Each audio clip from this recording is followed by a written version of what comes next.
Hi, good morning. Well, it's Gaz here from Forever Strong Performance Conditioning, and welcome to my Monday movement message.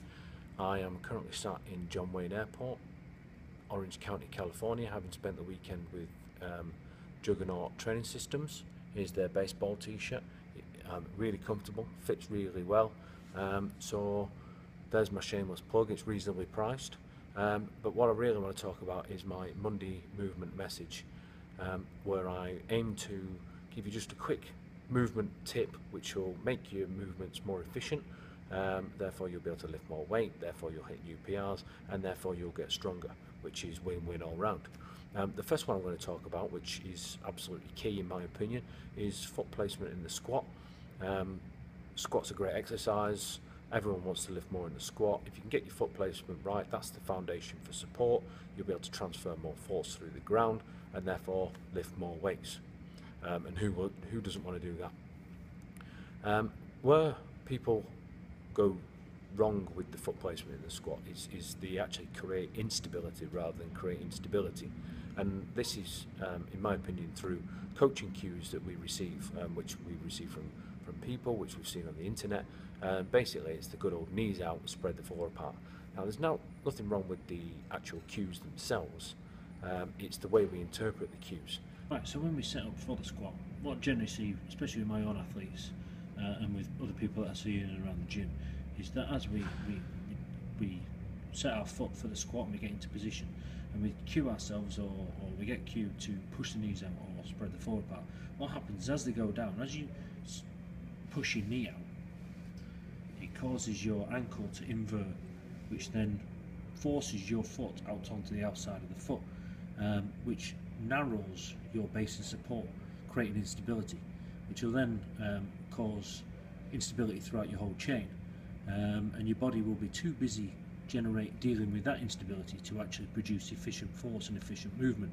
Now, granted, there are some people that can generate huge amounts of force and huge amounts of strength through instability and get away with it, but for us mere mortals, that's just not the case. So what we need to do is actually create the solid base of foundation for this support, and the way we do this is by creating 3 points of contact through the heel, the big toe and the little toe. And first of all, you need to get back that evenly distributed weight. So get on your heel, get on the weight on your big toe, and get on the weight on your little toe. Once you've got your foot the weight evenly distributed throughout the foot, simply raise your toes up to create a natural arch in your foot, like so, and then simply put your big toe down, then the rest of your toes, finishing off with your little toe. And what you're trying not to do is scrunch the floor up like so, yeah, with your toes. That's not what we're trying to do. We're trying to just evenly distribute the weight through those 3 points.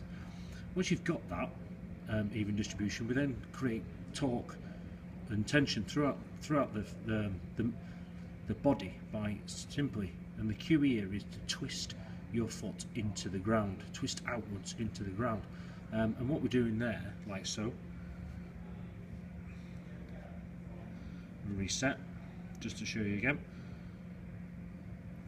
And what we're doing there is we're creating torque and tension, but as you notice there, the foot is still firm and flat on the ground, or sorry, evenly distributed on the ground, should I say, and we're not on the outside of our foot, and therefore we've got huge amounts of stability, and the body will then be able to concentrate on generating force through the body, through the bar, and therefore lifting more weight. Now, the cue for this can be quite difficult for some people.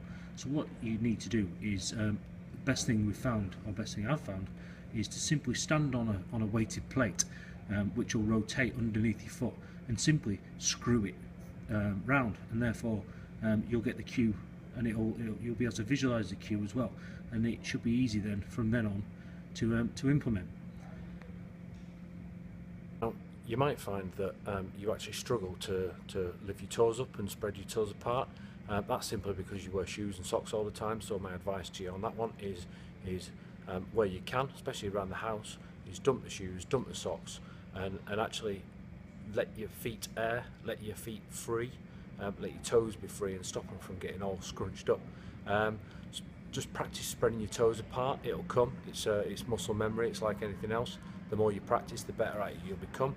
And there's the first Monday movement message, which is foot placement for creating stability within the squat. It's meant to be rough and ready. There's plenty more information I could have added, and I could have probably generated it all in a better package. Hence the reason I'm wearing jeans. I'm in John Wayne Airport and there's tannoy systems going all over the show. It's there to give you a quick message. Hope you found it useful.